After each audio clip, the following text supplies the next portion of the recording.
L'OMS, Organisation mondiale de la santé, indique dans son rapport de 2020 qu'à l'échelle mondiale, 9 900 000 personnes ont contracté la tuberculose et 1 500 000 en sont décédés. Malgré les nombreux efforts accomplis ces dernières années, la situation de la tuberculose reste préoccupante. Elle pose toujours un problème de santé publique. Les efforts déployés à travers le dépistage actif dans les communautés et l'utilisation en première intention de l'outil moléculaire pour le diagnostic ont permis d'augmenter la notification des cas de tuberculose à 21 085 cas en 2021, dont 1 231 enfants actuellement en traitement. De même, le diagnostic des formes résistantes de la tuberculose a été renforcé par l'extension du GeneSper pour atteindre 507 cas en 2021.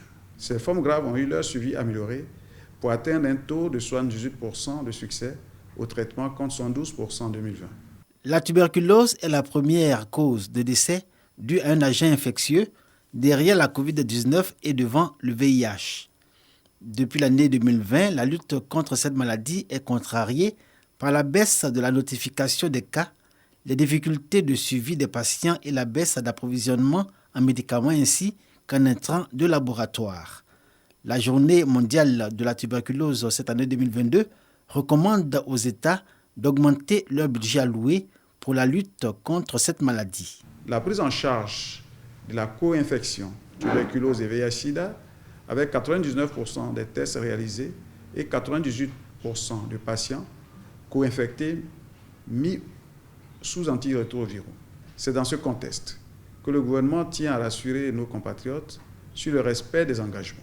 À ce jour, toutes les régions sanitaires de Côte d'Ivoire disposent de centres antituberculeux régionaux capables d'encadrer les petits centres de districts sanitaires.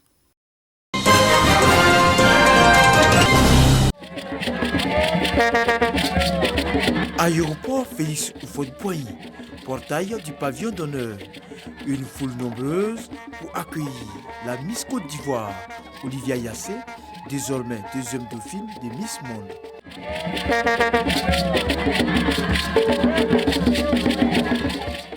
Au salon d'honneur, plusieurs personnalités sont présentes. 21h30, l'avion de la compagnie Corsair se pose à l'aéroport Félix Houphouët-Boigny.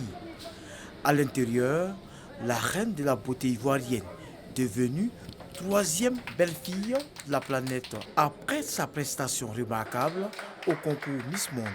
Parvenue au salon d'honneur, difficile de se frayer un chemin. Caméramen, photographes, parents, amis et personnalités, tous veulent profiter du moment.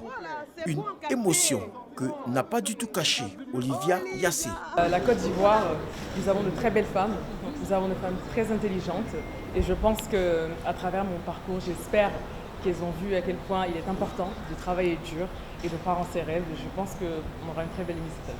Ce troisième rang occupé par la Côte d'Ivoire est une fierté pour le pays, selon les personnalités venues l'accueillir. Véritable ambassadrice de la beauté ivoirienne, Olivia Yassé incarne la jeunesse ivoirienne actuelle et future.